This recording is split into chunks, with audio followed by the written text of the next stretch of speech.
मार्च 2020 में दुनिया एक खौफनाक वबाई बीमारी की खबर से हैरत में चली गई।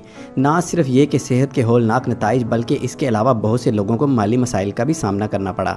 लॉस एंजलिस से ताल्लुक़ रखने वाली मेरेन्स पाचीको नामी खातून एक तवील अरसे से जूतों की दुकान में सेल्स वूमेन के तौर पर काम कर रही थी। इसने कोशिश की कि ज़रूरियात पूरी होती रहें, लेकिन जैसे ही लॉकडाउन के दौरान स्टोर बंद हुआ, इस औरत को भी बहुत से दूसरे लोगों की तरह काम से हटा दिया गया। और अगर बेरेनिस के साथियों के पास सूरत हाल को संभालने का कम से कम कोई तरीका होता तो हमारी कहानी की औरत के पास कुछ भी न रहता, क्योंकि इसके खानदान ने अपना वाहिद जरिया आमदन खो दिया था। ये सूरत हाल इस हकीकत की वजह से मजीद मुश्किल हो गई कि ये खातून खुद कफालत करते हुए 3 बच्चों की परवरिश कर रही थी और इसको बैंक का कर्ज भी वापस करना था। इस औरत के रिश्तेदारों ने कंधे उचकाए और अपनी तशवीश का इजहार किया, लेकिन वो बस इतना ही कर सकते थे क्योंकि वो भी बिल्कुल इसी तरह की सूरत हाल में थे और इस बदकिस्मत खातून की मदद करने का कोई तरीका नहीं था। किसी वक्त की मेहनती और पुरअज़म खातून अपने आप को अमली तौर पर बेघर पाकर बहुत परेशान थी। 4 अफराद के खानदान ने अपनी आखिरी रकम एक छोटे से गोदाम को किराए पर देने के लिए इस्तेमाल की। वहाँ के हालात इतने खौफनाक थे कि इस खानदान को साथ वाले रेस्टोरेंट में बाथरूम इस्तेमाल करना पड़ा। एक माँ के तौर पर इसने महसूस किया कि इसका दिल गमज़दा था।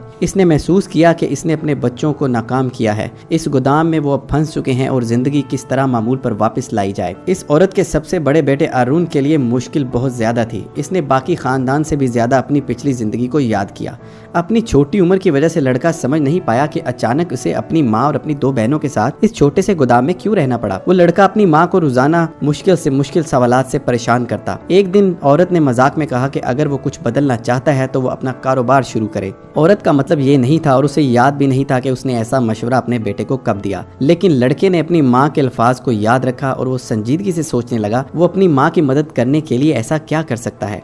आखिर बच्चे ने एक ऐसा सादा मंसूबा सोचा जिसमें कोई ज्यादा मरहले शामिल नहीं थे और इसमें 8 साल स्कूल के बच्चे को कुछ रकम कमाने में मदद मिल सकती थी। बच्चे ने अपने $12 लिए जो इसने अपने अलाउंस से बचा के रखे हुए थे। इसने अपनी वालिदा से कहा कि वो उसे स्टोर पर ले जाए, जहां लड़के ने अपनी तमाम रकम 8 छोटी रसीलियों पर खर्च कर दी। औरत समझ नहीं सकी कि लड़का ये करने के लिए क्या मंसूबा बना रहा है। अरुण के हिकमत अमली में ना सिर्फ फूलों को दोबारा बेचना शामिल था, बल्कि एक किस्म के इश्तहारात भी जो सारिफीन को अपनी तरफ मुतवज्जा कर सकें। पुरजोश कारोबारी शख्स ने खुशगवार गाने गाना शुरू कर दिए और मुकामी मार्केट में सबसे नुमाया शख्स बन गया। लोग आकर सोचने लगे कि ये लड़का अचानक मारूफ गाने क्यों गा रहा है और फिर सुनकर नोट किया कि वो तो कुछ बेच रहा है। ऐसे मुश्किल वक्त में लड़के के गानों ने लोगों को थोड़ा बेहतर महसूस कराया और इस तरह वो इससे कुछ खरीदे बगैर ना रह सके और इस तरह लड़के की बेचने की ये हिकमत अमली काम कर गई। 1 घंटे के बाद अरुण ने $16 कमाए और घर की तरफ अपनी राह ली। ऐसा लगता है कि ये रकम इसके मुकाबले में कुछ नहीं थी जो खानदान को गोदाम छोड़ने के लिए चाहिए थी, लेकिन बच्चा इस पर रुकने वाला नहीं था।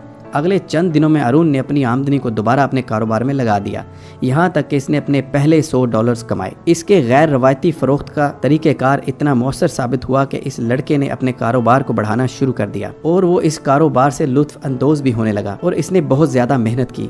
लोग इससे खुश होकर इसको टिप्स भी अदा कर देते। 1 हफ्ते के बाद अरुण ने न सिर्फ अपने आप को कुछ मिठाइयाँ खरीदने बल्कि अपनी माँ और बहनों को खिलाने के लिए भी काफी रकम कमा ली। लेकिन ये तो अभी शुरुआत थी। जब मार्केट में अपनी मसनूआत बेच रहा था, इस लड़के ने अपना इंस्टाग्राम अकाउंट शुरू किया और उसे अपने बाग को वक्फ किया। वहाँ लड़के ने अपने पौधों की तस्वीर पोस्ट की और लोगों को दिखाया कि इसका दिन किस तरह गुजरता है। इस लड़के की पोस्ट ने बहुत से नाजरीन की तवज्जो अपनी तरफ मबजूल करा ली। इसके पहले ही 22,000 फॉलोअर्स मौजूद थे और जल्द ही सोशल मीडिया पर इस सूरत हाल के बारे में मालूम हुआ जिसमें अरुण का खानदान फंसा हुआ था। नरम दिल लोगों ने इस खानदान के लिए गो फंड मुहिम चलाई। ये यकीन करना मुश्किल होगा, लेकिन सिर्फ 1 माह में अतियात की रकम $40,000 से तजावज कर गई। मेहरबान लोगों के अतियात का शुक्रिया और अरुण ने जो पैसे कमाए इसको मिलाकर वो 8 माह के बाद एक छोटा सा अपार्टमेंट खरीदने में कामयाब हो गया और इस तरह इसका खानदान गोदाम से बाहर चला गया। आखिरकार इनके पास अपना किचन है। अरुण और इसकी बहनों के पास पढ़ने के लिए एक छोटा सा अपार्टमेंट है, लेकिन ये इनके लिए बहुत बड़ा लगता है। इंस्टाग्राम की एक पोस्ट में इस औरत ने अपनी पूरी कहानी को शेयर किया, लेकिन यही सब कुछ नहीं, इसके पोर्टेबल दुकान से हासिल होने वाली आमदनी का शुक्रिया। इस लड़के ने अपनी माँ को एक नई कार भी खरीद कर दी। आखिरकार ये इनके कारोबार के लिए बहुत मददगार साबित हुई और इसके अलावा वो अपनी फूलों की दुकान खरीदने का सोच रहा है। लड़के का तवील मुद्दती मंसूबा ये है कि वो अपनी माँ को भी इस स्टोर में शामिल करे, और क्योंकि उसकी माँ चीजें बेचना पसंद करती है तो वो इस कारोबार को आगे बढ़ाने का सोच सकते हैं। इसके बाद वो अपना स्कूल भी दोबारा शुरू करना चाहता है। इसकी ख्वाहिश है कि वो कॉलेज जाए और बड़ा होकर जज के तौर पर अपना काम सर अंजाम दे, और हमें यकीन है कि बहुत जल्द ये बच्चा अपनी तालीम को दोबारा शुरू करने में कामयाब हो जाएगा, क्योंकि ये एक मेहनती बच्चा है। आज इसने पहले ही वो काम कर दिया है जो बहुत से बालकों को नामुमकिन लगता था। इस छोटे बच्चे के इस इरादे का शुक्रिया जिसने बहुत से लोगों को ये राह दिखाई। इसके घर वालों को अब अपने मुस्तकबिल के बारे में फिक्र करने की जरूरत नहीं है, जैसा कि इनको थी कि इनका खानदान कैसे कमाएगा और कैसे रहेगा, मगर एक बच्चे ने अपनी मुस्तकिल मिजाजी और मेहनत से अपने 8 साल की उम्र में ही ये बात साबित कर दी कि हर मुश्किल को खंदा पेशानी से कबूल करना चाहिए और मेहनत से अपने मकसद को हासिल करने के लिए कोशिश करनी चाहिए। दोस्तों, आपको इस बच्चे की स्टोरी के बारे में कैसा लगा? आप जरूर इस वीडियो पर अपना कमेंट शेयर करें, और अगर आपके पास ऐसी कोई स्टोरी है जिसमें किसी गरीब इंसान ने अपनी जिंदगी को अपनी मेहनत से बदल कर रख दिया तो हमारे साथ जरूर शेयर कीजिए। चैनल को सब्सक्राइब कीजिए और बेल आइकन को दबाइए ताकि ऐसी बहुत सी रिपोर्ट्स आप तक पहुंच सके।